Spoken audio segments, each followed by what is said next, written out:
آئین اور قانون کی باتیں کر رہے تھے. پلیز شروع کیجیے. جی میں شروع کر رہی ہوں. تو میں تب سے لے کر اب تک تو وہ کہہ رہے نا حیرتوں کے دریا میں غوطہ زنوں کہ سمجھ نہیں آ رہی مجھے کہ پھر کریڈٹ تو بنتا ہے نا کہ خان صاحب نے ان کی بھی آنکھیں کھول دیں. تو فرق کیا رہ گیا کہ کچھ عرصہ پہلے اداروں پر انگلیاں اٹھ رہی تھیں, ان پہ سوالات اٹھ رہے تھے, آج یہ عدلیہ پر انگلیاں اٹھا رہے ہیں. تو ون مین شو تو 75 سالوں سے اس ملک میں, اور اگر تھوڑا لائٹر موڈ میں بات کروں تو اتنے سارے لوگ ون مین شو پرفیوم بھی لگاتے ہوں گے. کیا پارٹی میں ون مین شو نہیں ہوتا؟ تو پوچھنا مجھے میرے 2-3 سوالات ہیں. پوچھنا یہ تھا کہ یہ ون مین شو کہ نہیں ہوگا, کیا یہ صرف عدلیہ کی حد تک ہوگا یا اس کا اطلاق باقی اداروں پر بھی ہوگا؟ یعنی کہ آپ حالات اس نہج تک لے کر جا رہے ہیں کہ نعوذ باللہ پھر چیف آف آرمی اسٹاف بھی نہ ہو, سارے جنرل چیف ہوں, ایک ان کا فیصلہ نہیں ہوگا.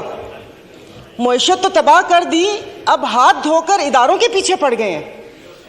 ان 75 سالوں میں جو باریاں لگیں ان میں ان کو خیال کسی چیز کا نہیں آیا.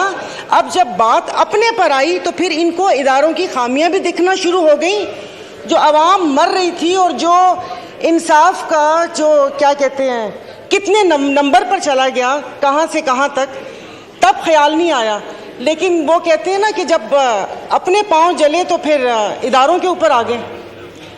اور اس وقت سے مجھے صرف ایک بات پوچھنی ہے کہ یہ جو ایوان ہے یہ عوام کا ایوان ہے یا ان کے مسائل حل کرنے کی جگہ ہے؟ یہ کل بھی جب یہ سپیچ ہوئی تھی آپ نے جوائنٹ سیشن بلایا تھا, میں نے کہا شاید اس بابرکت مہینے میں جو عوام سحر و افطار کی لذتوں سے محروم ہے, اس مہنگائی میں پس رہی ہے, شاید اس کی بات ہوگی. لیکن وہ لگ رہا ہے جیسے کوئی گھسی پٹی کیسٹ واپس سے لگا دی, اور مطلب جیسے ہم اس ملک کے شہری نہیں ہیں یا یادداشت کمزور ہے کہ جو ہمیں پتہ نہ ہو کہ یہاں پر توشہ خانہ کا تو ذکر ہوا لیکن ہار کا ذکر کرنا بھول گئے. جب کیس کی بات ہوئی تو آپ ان سے یہ تو پوچھیں کہ یوسف رضا گیلانی صاحب کے پٹیشن دائر کس نے کی تھی؟ وہ بھی انہوں نے کی تھی. بڑے میاں صاحب کالا کوٹ پہن کر گئے تھے. اور دوسرا ہنسی بھی آ رہی تھی اور ترس بھی آ رہا تھا کہ انہوں نے ایک بات کی کہ اللہ پاک ہماری آسانیاں دور کرے. پیچھے بیٹھے ہوئے پٹواری نہیں سمجھیے گا, پنکھے, انہوں نے کہا آمین. سنا ہی نہیں کہ اللہ پاک آسانیاں دور کرے. اور دوسرا آپ نے صالح محمد کو بولا تشریف رکھیں, پی ایم صاحب بیٹھ گئے. تو کتنے معصوم ہیں. تو یہاں پر کوئی ایوان پہ عوام کی بات کرنی چاہیے. اسپیکر صاحب مطلب چیزیں ہاتھ سے جب پھسل جائیں گی تو پھر یہ نقصان پاکستان کا ہوگا. یہاں پر میرے یہ اس طرف بیٹھے والوں کو یہ خوف تھا, جس کا وقتاً فوقتاً اظہار بھی کیا گیا, کہ وہ آ گئے تو ان کو نہیں چھوڑیں گے. ادھر یہ خوف تھا کہ اگر میں عدالت چلا گیا تو یہ مجھے جیل چلا گیا تو یہ مجھے مار دیں گے.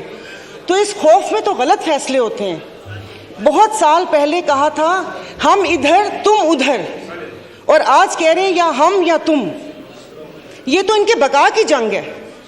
اور اگر افواج یہ اسٹیبلشمنٹ کے لیے کہا تھا کہ 2018 میں ریگنگ کر کے ان کو لایا گیا, اسپیکر صاحب آپ کی توجہ جی, تو بقول ان کے کہ وہ مسلط کیا, تو پھر ہم اپنا لہو کن کے ہاتھوں پہ تلاش کریں؟ کن کے ہاتھوں میں اپنا لہو تلاش کریں؟ مطلب جو لانے والے تھے انہوں نے چھوڑ دیا ان کو. یعنی کہ وہ نیکسٹ ٹائم بھی وہ کوئی ایسی غلطی کریں اور اس ملک کے اوپر ایسی چیزیں مسلط ہوں تو انہوں نے چھوڑ دیا. تو میرے خیال میں کہ جو اگلی باری ہے وہ دوسرے ادارے کی ہے. اور باقی اگر یہاں سے وہاں گئے تو وہاں پر بھی ان کی ہی مدد شامل تھی. میں بول رہی ہوں, اور افسوس اس بات کا ہے کہ میں ابھی افطار بنا کر آئی تھی, داغی پھلوں سے تو کوئی فروٹ چاٹ بھی نہیں بناتا, انہوں نے حکومت بنا دی. تو ان کی کسی بات کے اوپر کوئی بل کوئی چیز ہماری مخالفت ہے. میں اس چیز کو نہیں کروں گی, بھلے وہ کسی کی عزت و تکریم کا بل آئے یا یہ بل آئے. اور دوسری بات اسپیکر صاحب, یہاں پر اسمبلی ہی پوری نہیں ہے, آپ کی 228 کی اسٹرینتھ ہی نہیں ہے, تو قانون سازی کیسے ہوگی؟ اس کٹی پھٹی لٹی پھٹی اسمبلی سے آپ یہ قانون سازی کریں گے؟ تو باقی بس یہ کہ ایکسپنج بہت ساری چیزیں کرنے والی تھی جو نہیں ہوئی. یہ پورے کے پوری اسمبلی کو ایکسپنج کر دینا چاہیے جو یہاں پر بیٹھے ہوئے. تو میں اس کی مخالفت کرتی ہوں. میری پلیز پوری بات سن لیجیے گا. میں بہت دیر سے بیٹھی ہوئی تھی. یہ سب لوگ اپنی نیند پوری کر کے افطار کر کے آئے ہیں. ہم لوگ یہاں پر بیٹھے ہوئے تھے اپنی باری کا انتظار کرنے کے. خدا را کہ اس پہ نہ وہ کریں. اب ایک شعر بنتا ہے ڈسکے پہ, سنا دوں گی.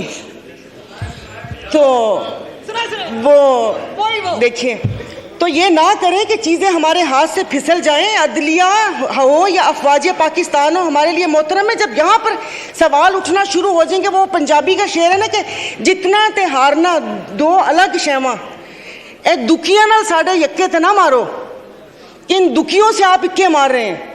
تو یہ جس طریقے سے یہاں پر بیٹھے ہیں وہ ڈسکے کا بہت لمبا شعر ہے. ڈسکے والے ناراض ہو جائیں گے کہ جن کی فطرت میں ہو ڈسنا وہ ڈس کے رہتے ہیں. تو ڈسکے والے ناراض ہو گئے تھے. تو پلیز اسے کیا کہتے ہیں, یہ میں اپنی Muslim League functional G D A کی طرف سے میں اس کو جو قانون سازی آپ کر رہے ہیں زور زبردستی کی گھپا گھٹالا 13 جماعتوں کے ساتھ, اس کو میں اپوز کرتی ہوں. اور خدارہ ملک کو اس نہج پر نہ لے کر جائیں جہاں پر سے واپسی ناممکن ہو. سوشل میڈیا پہ آپ نے اسرائیل کا حال دیکھ لیا ہوگا کہ یہاں پر خون و کشت کا بازار گرم نہ کریں.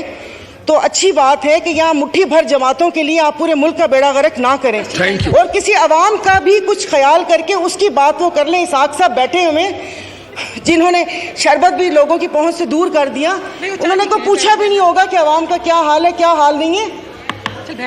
Thank you. بات